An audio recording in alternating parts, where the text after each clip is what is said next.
Pernah gak sih kamu kepikiran, kenapa setiap orang punya cara yang berbeda saat menghadapi kehilangan?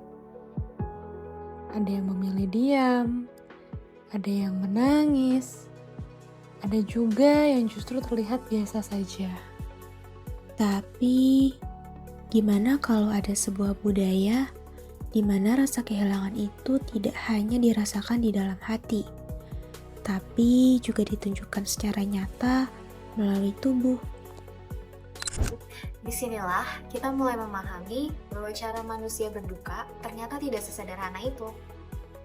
Dalam psikologi lintas budaya, perilaku manusia tidak bisa difahami secara terpisah dari budaya individu tersebut. Nah, menurut Berry dan rekan-rekan, perilaku manusia merupakan hasil interaksi antara proses psikologis universal dan pengaruh budaya yang spesifik. Yang artinya, pada dasarnya semua manusia memiliki emosi yang sama. Misalnya, rasa sedih saat kehilangan orang yang dicintai. Tapi, cara emosi itu difahami, dirasakan, dan ditunjukkan sangat dipengaruhi oleh budaya, di mana budaya itu memberikan nilai, norma, dan simbol yang membantu manusia memahami pengalaman hidupnya, termasuk pengalaman kehilangan. Dalam psikologi lintas budaya, ada perdebatan penting antara universalism dan relativism. Universalism beranggapan bahwa semua manusia memiliki proses psikologis yang sama. Misalnya, semua orang pasti merasa sedih saat kehilangan. Sementara itu, relativism menekankan bahwa budaya menentukan bagaimana emosi tersebut diekspresikan. Oleh karena itu, pendekatan yang lebih banyak digunakan adalah moderate universalism, di mana emosi itu bersifat universal. Tetapi, bagaimana cara manusia atau individu mengekspresikannya bersifat kultural. Salah satu contoh nyata dari fenomena ini dapat kita lihat pada suku Dani. Suku Dani merupakan kelompok etnis asli yang tinggal di wilayah lembah Baliem, Papua. Mereka dikenal sebagai masyarakat pegunungan yang masih mempertahankan tradisi leluhur dalam kehidupan sehari-hari mereka. Kehidupan mereka bersifat komunal, dengan aktivitas seperti bercocok tanam, berternak, dan menjalani berbagai ritual adat. Rumah tradisional mereka disebut dengan honai, yang bukan hanya tempat tinggal, tetapi juga tempat berkumpul dan memperkuat ikatan keluarga. Dalam kehidupan sosial masyarakat Dani, kehidupan kekerabatan dan solidaritas kelompok sangat ditekankan. Hal ini menunjukkan bahwa budaya mereka cenderung kolektivistik, di mana identitas individu sangat terkait dengan keluarga dan komunitas. Dalam konteks ini, kehilangan anggota keluarga bukan hanya kehilangan seseorang, tapi kehilangan diri sendiri dan menjadi kehilangan bersama.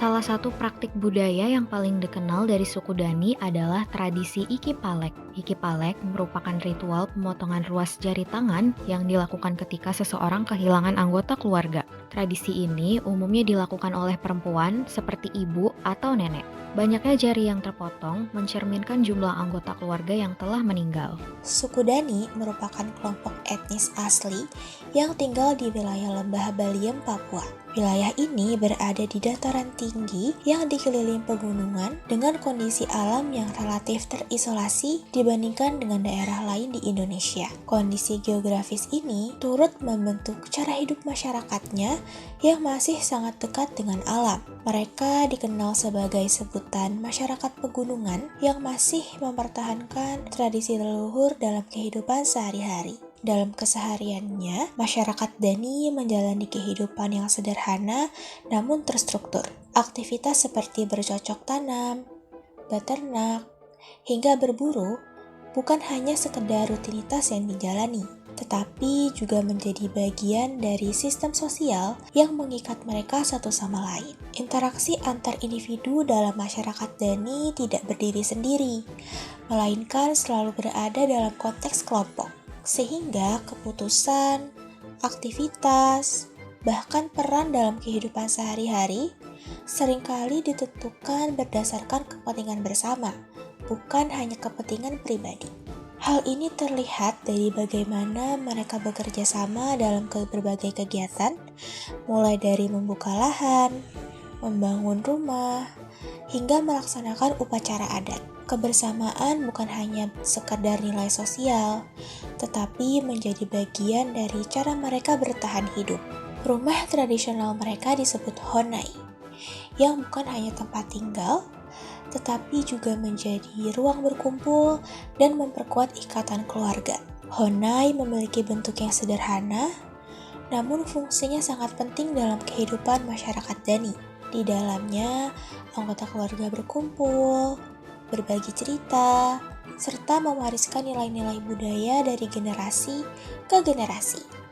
Melalui interaksi yang terjadi setiap hari, nilai-nilai kebersamaan, loyalitas, dan keterikatan emosional terus dipelihara.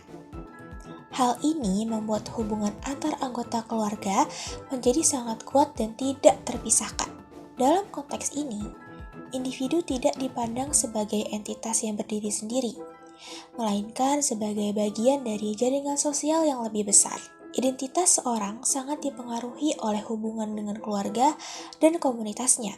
Kondisi inilah yang kemudian membentuk cara pandang masyarakat Dani terhadap berbagai pengalaman hidup, termasuk bagaimana mereka memaknai hubungan, kebersamaan, dan juga kehilangan. Menurut laporan dari laman beritanews.com, praktik ini dilakukan sebagai bentuk ekspresi duka yang sangat mendalam. Rasa sakit fisik dari pemotongan jari dianggap mewakili rasa sakit emosional akibat kehilangan dan menunjukkan bahwa setiap potongan jari merepresentasikan orang yang dicintai. Ada beberapa alasan mengapa tradisi ini dilakukan. Pertama, sebagai kewajiban budaya yang diwariskan secara turun-temurun. Kedua, adanya tekanan sosial dan ekspektasi dari komunitas. Ketiga, tidak melakukan tradisi ini dianggap sebagai tidak menghormati keluarga. Yang keempat, sebagai cara memahami dan menerima kehilangan.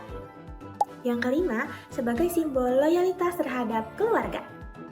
Dalam psikologi, kedukaan dipahami sebagai respons terhadap kehilangan yang melibatkan aspek emosional, kognitif, dan fisiologis.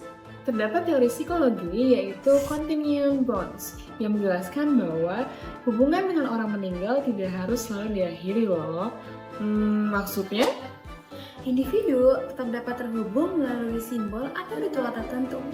Dalam konteks ini, Iki Palek dapat dipahami sebagai simbol keterikatan yang berkelanjutan. Fenomena Iki Palek juga menunjukkan bahwa ekspresi emosi sangat dipengaruhi oleh budaya. Menurut Sirayev dan rekan-rekan, terdapat aturan budaya atau display rules yang mengatur bagaimana emosi ditunjukkan. Dalam banyak budaya modern, ekspresi rasa duka cenderung bersifat verbal atau internal. Dalam budaya Dani, ekspresi tersebut bersifat fisik dan simbolik. Oleh karena itu, tradisi ini tidak bisa langsung dinilai sebagai benar atau salah, melainkan harus kita pahami terlebih dahulu dalam konteks budaya tempat ia berada. Saat ini, praktik Iki Palek sudah mulai ditinggalkan. Pemerintah Indonesia melarang praktik tersebut karena dianggap membahayakan kondisi fisik. Namun demikian, nilai simbolik dari tradisi ini masih tetap menjadi bagian dari identitas budaya masyarakat Dani. Kakak, kesimpulannya apa ya? Oke, jadi pada akhirnya fenomena ini tuh menunjukkan bahwa rasa kehilangan itu merupakan pengalaman yang universal. Tapi cara mengekspresikannya itu bisa sangat amat berbeda loh. Nah, dari sini kita juga belajar bahwa untuk memahami manusia, kita nggak bisa loh cuma lihat dari sisi psikologi saja atau satu sisi aja. Tapi kita juga perlu melihat budaya sebagai konteks yang membentuk pengalaman dan perilaku. Karena itu bukan tentang benar atau salah, melainkan tentang bagaimana kita memahami sudut pandang yang berbeda.